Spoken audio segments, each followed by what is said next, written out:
name is Chris Callahan. I'm with UVM Extension as an agricultural engineer. I started last July and have worked with Jeremy for a couple years now, I guess. We first got introduced over a solar hot water seed starting table, and we've kind of just kept in touch on a variety of projects since then. My name is Jeremy Gildrien. This is our farm. We've been here about a year now. We've been leasing land for 4 years in Middlebury and then moved here February 2012. So it's just a little past a year. So our farm, part of what I thought would be good about our farm on this tour and why I agreed to do it is to be the example of anyone can farm. So a lot of the workshops I've gone to, it's like these $100,000 greenhouses with like the fanciest equipment you'll ever see. And we don't have that here. So what we have is things that are really effective. And we focus a lot on sustainable energy and passive energy use here. Yeah, so it's just an example of simple things you can do to save energy, to be able to produce plants most of the year. Great, and thanks for hosting us. This greenhouse was here when we moved here in February. It's an older greenhouse. I'm guessing it's probably about 20 years old, and it's 20-year-old thinking on greenhouse construction. I don't particularly like this greenhouse. I'm not sure what I'm going to do with it. I think I'd like to remove it and use it for something else, either a shade house or maybe like a retail plant sale space or something like that. I have it's a 21 by 72 down the hill. I don't know if any of you saw it. And there's another one of those 21 by 72s that's still not put together.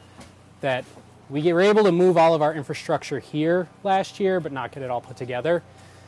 So in thinking about what to do, energy is a huge part of it. I think I want to replace this house with one of those 21 by 72s, because then I would actually have the full width of the greenhouse, so there would be like 2.5 foot aisles instead of 1 foot aisles. But so I guess a good place to start is maybe what I don't like about this greenhouse and why I want to move it, specifically related to energy. So like one of the big ones is this fan that I look at and shake my fist and swear at all the time.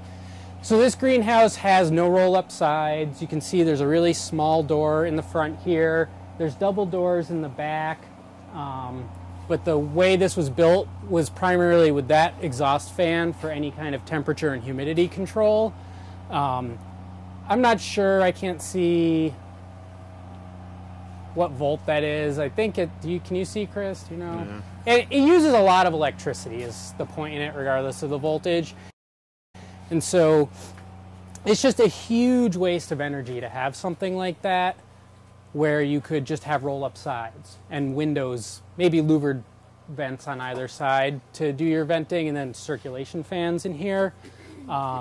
That fan uses a lot of electricity. When it's running during the summer, which it's running all the time, you can see our electricity bill go up each month. It's a noticeable amount of electricity.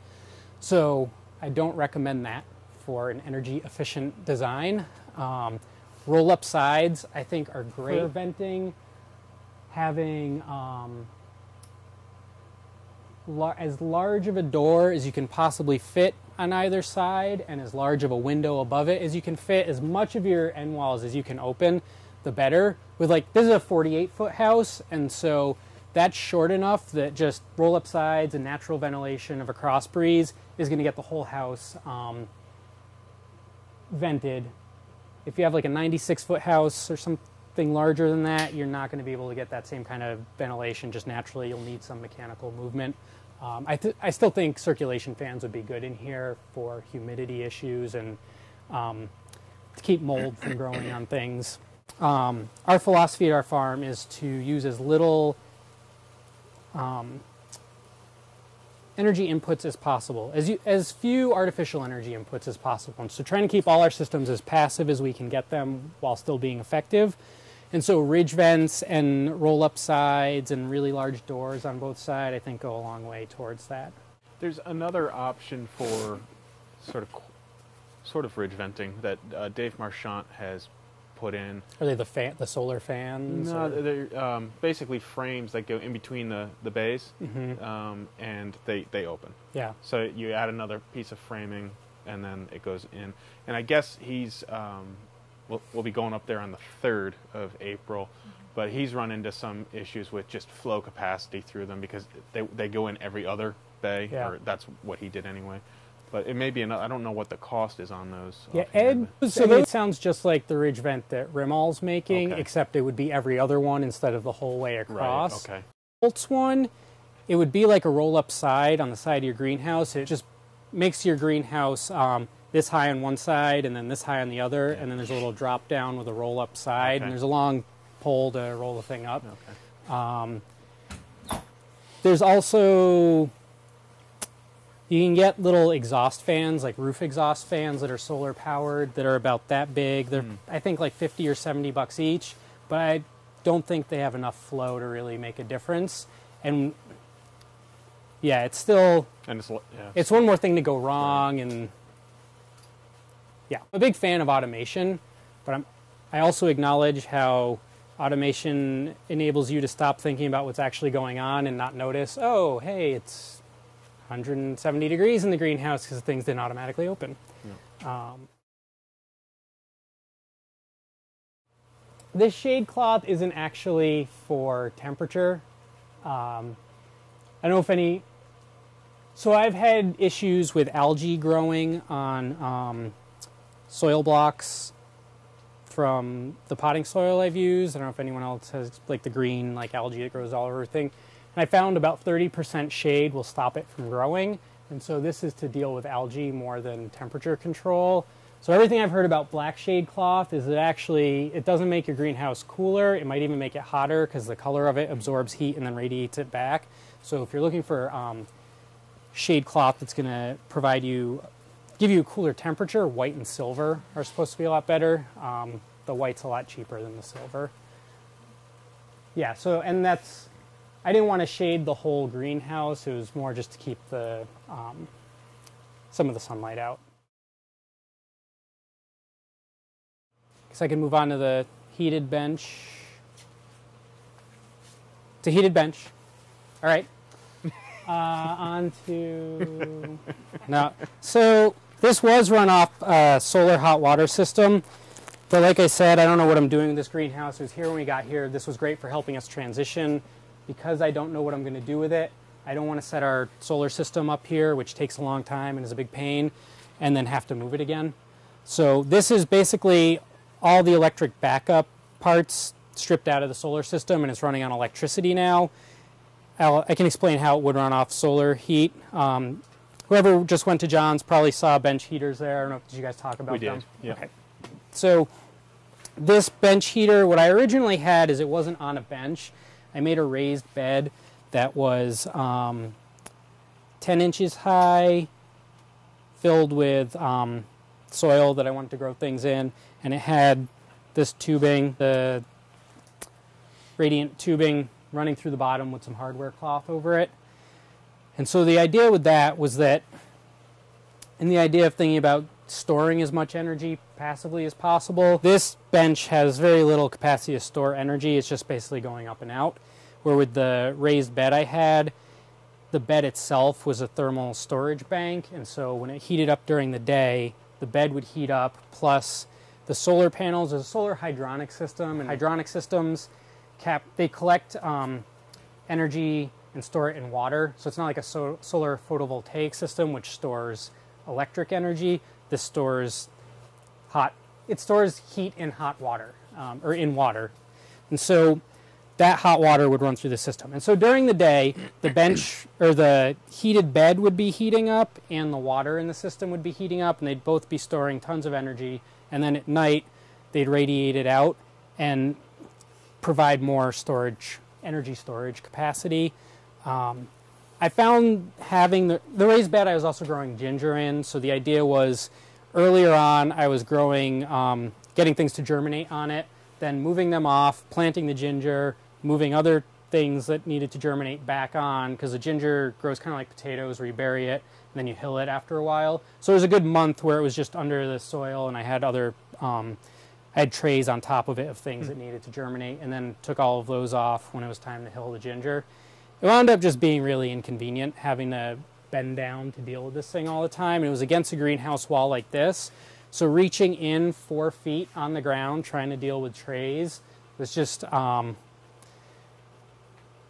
probably whatever I was saving in energy cost, I was spending 5 times as much in labor costs just to have to take so much longer to deal with it. So I moved it up onto a bench when we got here. This is just Reflectix. I'd like to experiment with some other materials, but it's aluminum bubble wrap essentially. And so at night,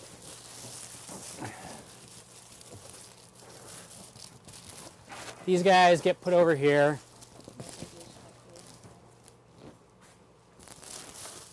And they go down they get pushed down all the way. I don't know that I'll do it right now. But so they'll sit like that, and it'll be across this entire thing. And so where I can get away with using a lot less energy is that I'm heating a lot less space. So I'm heating this on this bench rather than just having it open and trying to, basically this whole greenhouse is just gonna rob energy from this, where with these, it's not happening.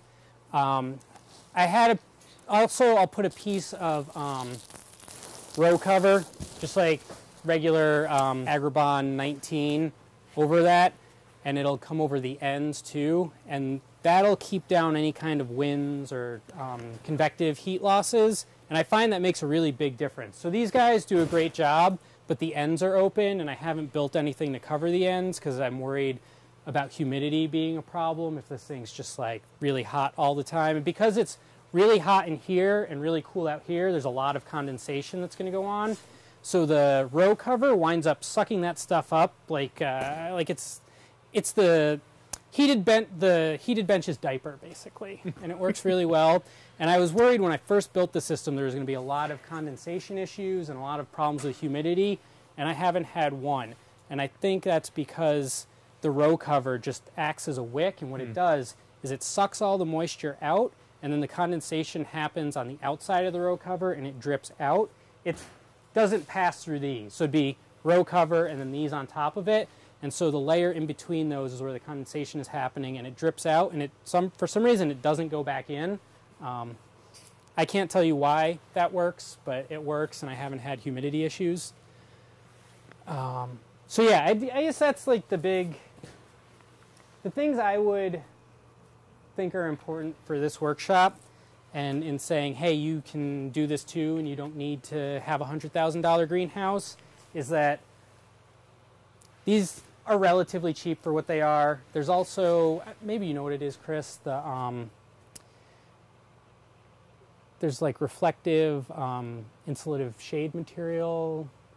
Do you know what that's called? Like an energy curtain material? Yeah, or, okay. Yeah. I think something like that would work even better than these from an efficiency of, from an ergonomic standpoint. Sure, yeah. This table got pushed over more than I wanted it to be. It used to be over enough so you could just flop these over and it was no big deal, but now they get kind of caught back there, so it's kind of a pain in the butt to deal with them. And the original idea was I would just slide them all down to the end and they would hang out down there. But because they get caught on the table, I can't just slide them, so that's why they're coming on and off. But so, back to the other point though, is that it's really fairly inexpensive to set something like this up, and it's a lot of plants. And then because these are plants that are going to survive this time of year anyway, you can see I get them germinated, I move them off. I germinate some more, I move them off. And so I can fill up this whole greenhouse with plants that are going to survive getting frozen at this time of year, like the frosts that we're going to get anyway, the lighter frosts, and just keep moving them off after they germinate. And then once they're germinated, they're going to grow just fine. And then what I'll do is eventually, so all the brassicas, like broccoli and lettuce and what else? Cauliflower. I guess it's lettuces and brassicas right now. But so all those things, they'll be fine. I'll just get them going and then move them off. And then when the cucumbers and tomatoes and peppers and things like that need to be done, they'll stay in here and they'll have a spot that they live until pretty much they're gonna get ready to be hardened off. During the day, I'll usually leave the row cover on because I'm not too concerned about the loss of sunlight, or it's not gonna get too hot in there. What I'll do is, if I'm worried it's gonna get too hot, like a little later in the season, I'll just fold the row cover back over here so just this side is open, and that'll let all the humidity out and it'll let in a little more sunlight. But because I'm focusing on germinating things rather than growing them in this, the sunlight isn't quite as much of an issue for photosynthesis. Plated the bottom and both the sides with 2 inches of blue board. And I also set that system up when we first moved here. I made a little mock-up of it originally before I built the whole system, and then I used that mock-up again here. And so I can, I'm sorry, I forget your name. Damien, behind you, there's a little black cord in the corner there. Do you mind pulling that out?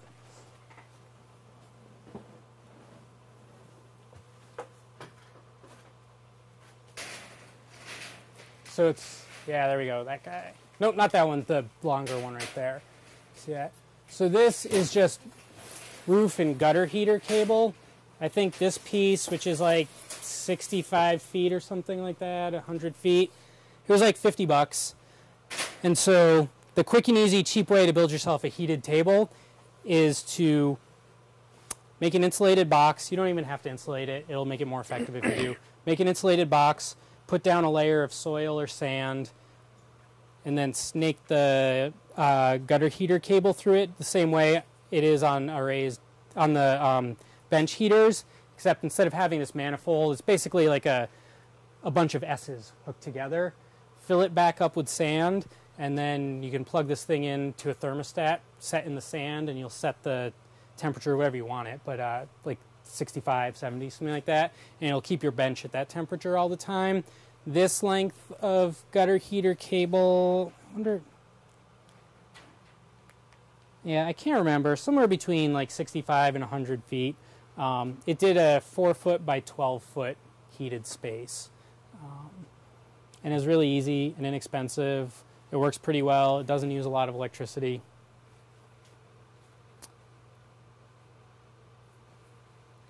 The thing to be careful with is that depending on what insulation you use, it can be very flammable. So you don't want to have the heated part of that laying on the insulation. And that's why it's important to put sand down or soil or some non-flammable material, and then bury your cable, and then put your cable down and then bury it with more soil.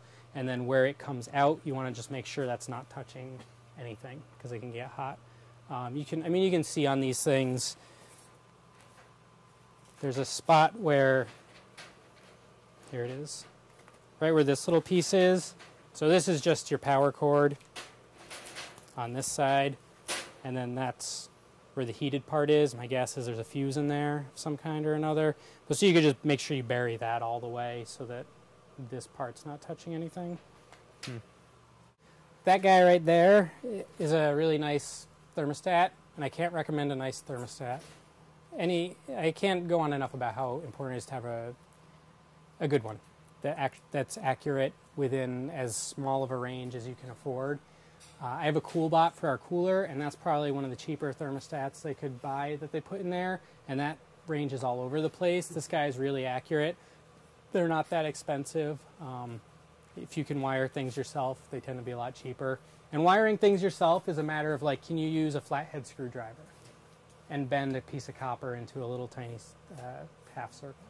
Can you tell us the name of that? That one's Johnson Controls A4419.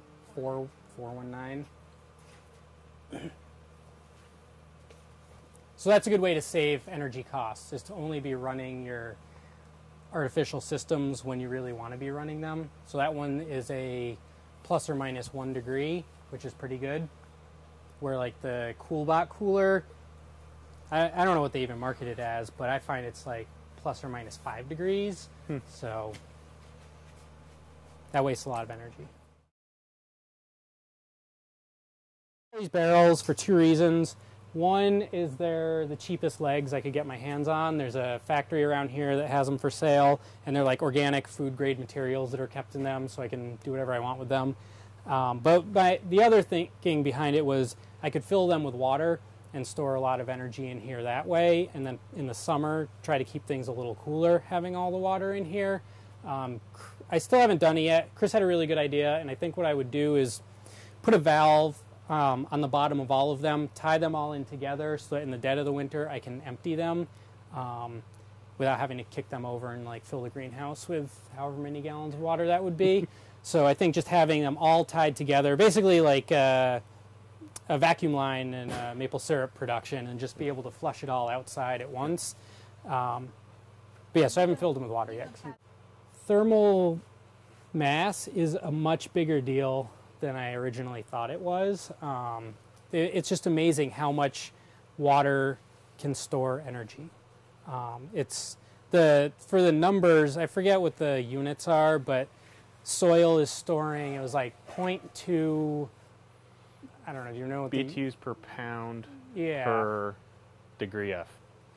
Yeah. And so soil's like between 0.2 and 0.5, and the variation is based on how much water is in the soil. Yeah. And water's 1. So it's an excellent way to store energy. Yeah, and with the raised bed I had full of soil, I made sure to water it all the time so I could have it as wet as possible until I planted the ginger in it. I was just keeping it wet and covering it with plastic so that it would store more energy that way. And so yeah, like these barrels and the black landscape fabric on the ground, it works so the ground here is a thermal sink, and then the barrels full of water would be, and then the water for the solar system would be another one. So I think that's what I think is really important, and it's cost effective too. Water is cheap. You don't need to use clean drinking water either. I mean, you can put whatever you want in these barrels. It's not like if you're not using them for anything but sitting there. And so I feel like insulation and thermal mass are two really inexpensive ways to build a really effective greenhouse system that's not particularly fancy. For ones I want to grow in the ground, I would want to get 30-foot wide greenhouses. They're just the most cost-effective per square foot. 21 is the next closest. The 24s, 6 and 7s were, I think 27 was the most per square foot, something like that. Because what happens is, I think once you get into 26 or 27, I can't remember, but it's worth looking into. When you get to the larger pipe diameter, it raises the price on the greenhouse. And so once you get to like a 26 or 7-foot house, you have that larger pipe diameter but a smaller square footage, and so you're still paying almost the same. I think the material costs are really similar for a 27 and or 26 and 30, and then 21 and 30 I think are about the same, so I'd probably stick with one of those two sizes. There's some funny things about this greenhouse you might notice, that like the T-posts that are sticking out right in front of the door, the piece of wood tacked up there. So we had a really bad windstorm. Like I was saying, that one building got blown away, and it was coming actually right at this greenhouse, and that's why it's flattened, because I had to take the tractor and smash it down so it wouldn't blow into this greenhouse. So I actually don't like having windows on the top of the greenhouse. I have these boards that I tack up there if there's storm warnings, but I just like the airflow a lot more with no window there. I've been thinking I should put a piece of like insect netting up there just to keep wind from blowing in to deal with water on the leaves of tomatoes. But I haven't had any. The first greenhouse I built, I spent all this time making these fancy windows, and they just cut down all the airflow basically, and it was a waste of time. I like the windows that are just hinged in the center and can go that way and that way. So these T-posts, the end wall started blowing in during this windstorm. It was like 80-mile-an-hour sustained winds, and like some 120-mile-an-hour gusts were coming down here. So I basically put those in the ground and then screwed the end walls into them so the end wall wouldn't blow in and the house get destroyed. So that's just a weird thing to that one event. And the boards that are over both sides, I put up when Hurricane Sandy was coming through. When it was way down south, I put them up just in case the winds were bad up here. So right now the roll-up sides are screwed into the baseboards, and these boards are over the ends, and that was all just wind protection. There's I've got a single layer of plastic on here instead of double. I feel like I've heard conflicting things about doing either one. You're going to get 10%, 15% more light with one layer of plastic, but you're going to have an insulative layer up there if you have two layers of plastic that you're inflating. I've had good luck with one layer of plastic and getting good solar gains and having things warm enough to plant tomatoes under row cover the first week in May every year. It's not the earliest you can plant tomatoes. It's not the latest. But yeah, so that's something to consider as far as energy goes, is how much sunlight gets in your greenhouse versus how much hot air energy evaporation is getting out of your greenhouse from having no insulation. I don't know that I have a good answer for that. I don't know if anyone viewed. I'm afraid I don't either, but I'll try to dig something up for you. And it was one layer, and it was fine. And with this pitch, except for those weird events where you have like ice forming and then snow getting stuck on that, it slides right off. And that same, I knew a number of people that same year who had double layers of plastic and lost their greenhouses to wind loading and snow loading. So that might be more of a, I think it's more of a construction issue, would be my guess. Cutting corners might be a good way to have something like that happen.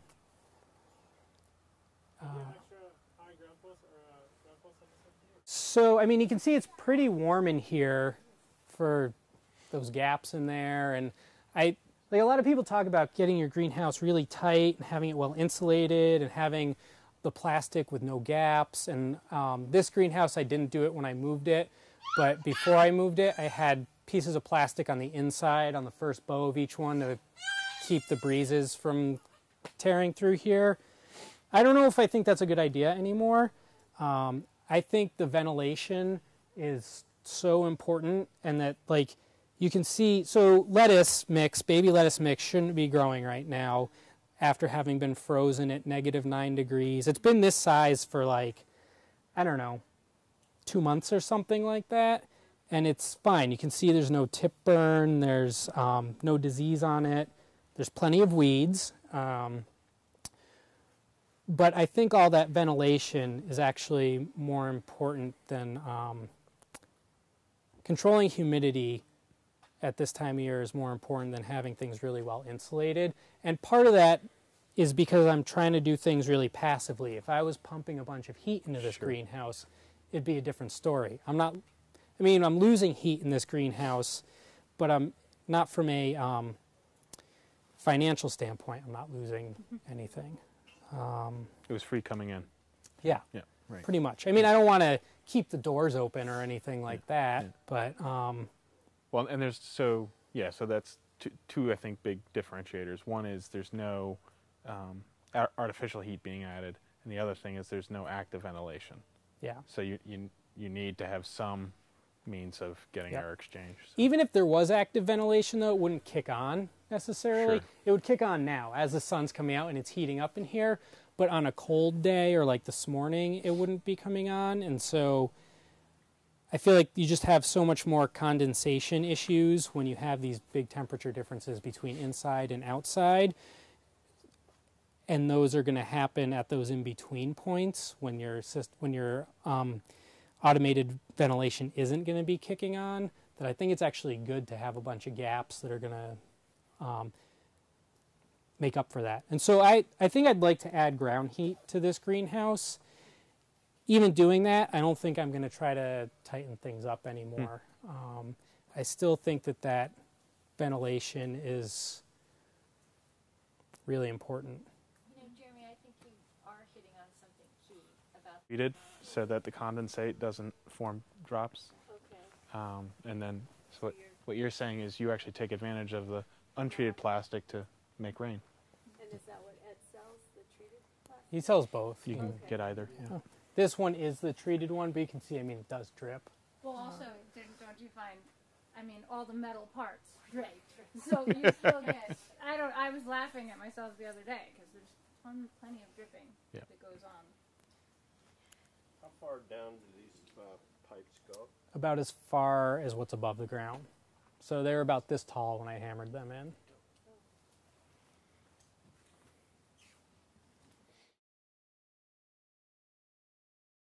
So the roof pitch on this is 30 degrees. I've got it facing as due south as I could get it.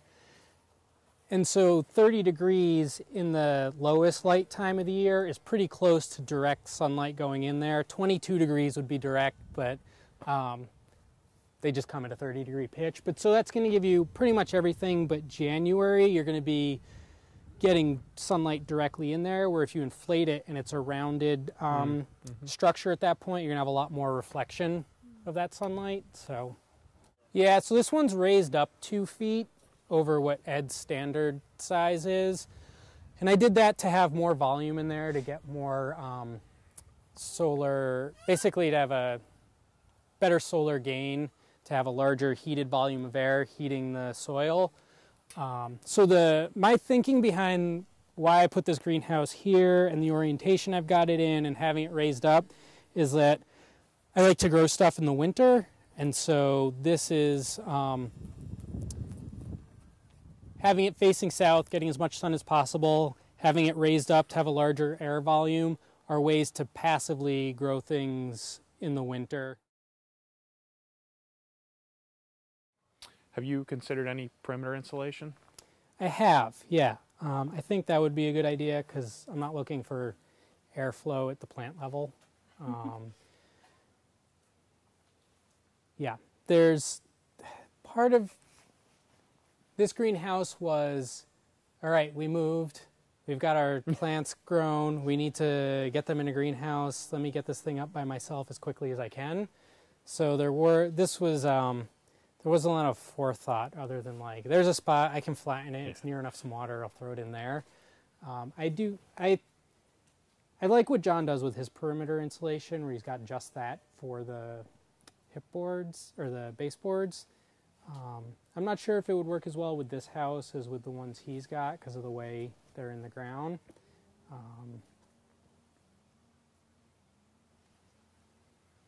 Yeah. There's also, I guess, water being such a great transfer media for energy. Something I'd point out is that if water floods your greenhouse, you're going to lose all your soil heat that you're gaining from the sun.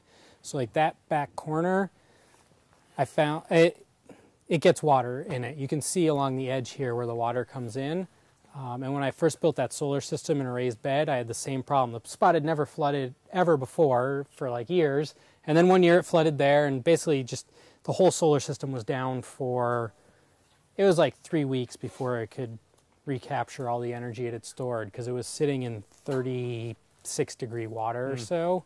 So I think having proper drainage is also really important. So here's a good example of what not to do. Don't slap up a greenhouse and then be like, oh, that was in the low spot. Great. For what it's worth. It helps, you know, the perimeter insulation, the way I think about it is it helps you both early in the season to fight against the delta T with the air temperature down at that level.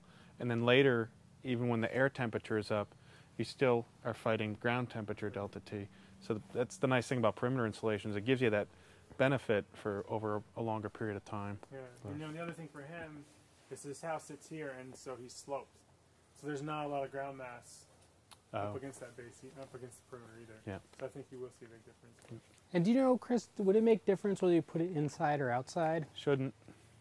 I mean, it takes space away, growing space away on the inside, but in terms of thermal effectiveness, heat doesn't care.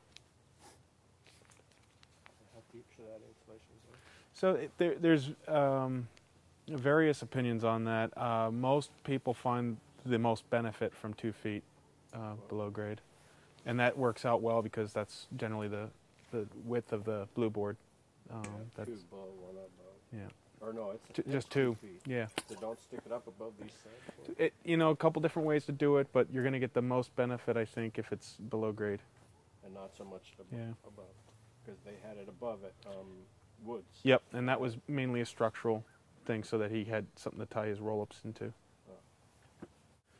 Now in 2005, when I was all excited about insulating the perimeter and I got my first greenhouse from Ed, he strongly cautioned against the whole insulation. Really? He thought it was going to compromise the structural integrity of the greenhouse by not having the poles, you know, I was going to put it on the outside right up against the poles, and he said, you really want all that soil around the entire circumference of a pipe. And I listened to him, but, I mean, I'd love to be convinced otherwise. Well, you know...